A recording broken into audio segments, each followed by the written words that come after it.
Pagi ini Kak Siska mau menyapa adik-adik sekolah minggu yang ada di Sulawesi Utara, yang ada di Kalimantan Tengah, yang ada di Nusa Tenggara Timur, dan yang ada di Medan.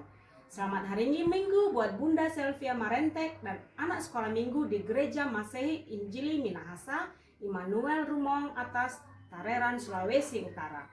Buat Kak Carolina, Yohana, dan anak sekolah minggu Gereja Misi Injili Indonesia atau GMII, Bethlehem, Balai Harapan, Kalimantan Tengah. Kak Dorce Tanu dan anak sekolah minggu di GMII Ebenezer Asulun, Kabupaten Belu, Nusa Tenggara Timur.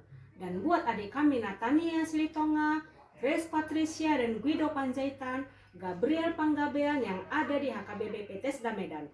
Buat adik kami Christian Silitonga di HKBP Tanjung Sari Medan. Selamat hari Minggu. Halo adik-adik sekolah minggu, apa kabar? Tetap sehat kan? Masih semangat dan pastinya masih tetap dalam sukacita kan? Come on, who knows what animal this is? Yes, right, frog. How do the frog move? Exactly, they move by jumping. This is a bigger one.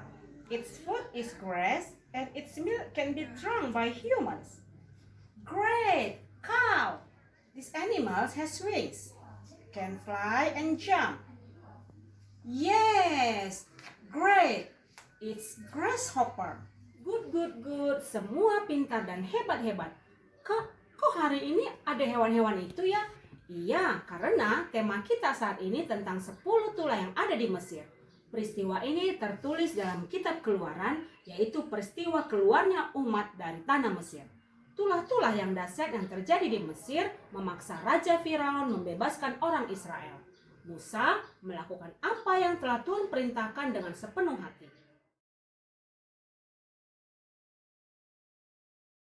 Tuhan berfirman kepada Musa agar Harun mengambil tongkatnya dan mengulurkan tangannya dan memukul sungai Nil dengan tongkatnya.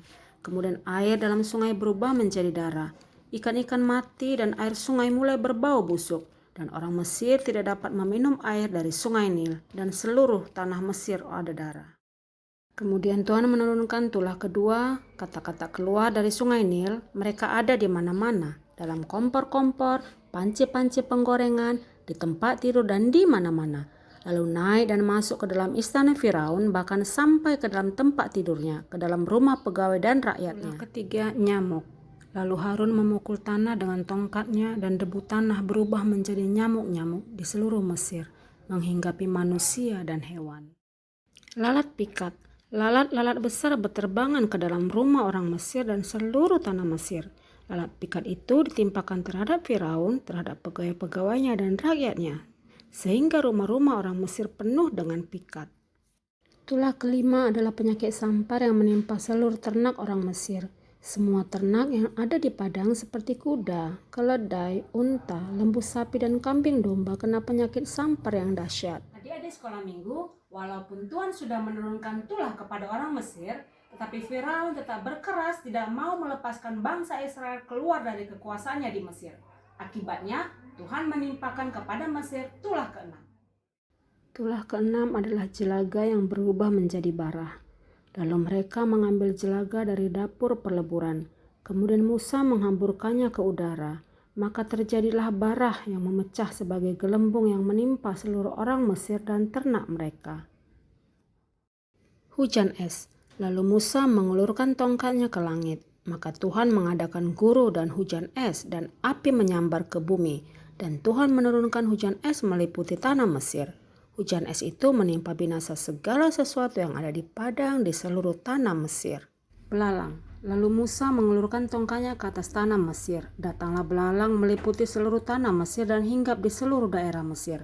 Belalang menutupi seluruh permukaan bumi, sehingga negeri menjadi gelap olehnya, dan memakan habis segala tumbuh-tumbuhan, buah-buahan pada pohon, sehingga tidak ada tinggal lagi yang hijau di padang. Gelap gulita di seluruh Mesir. Berfirmanlah Tuhan kepada Musa supaya mengulurkan tangan ke langit, supaya datang gelap gulita meliputi tanah Mesir.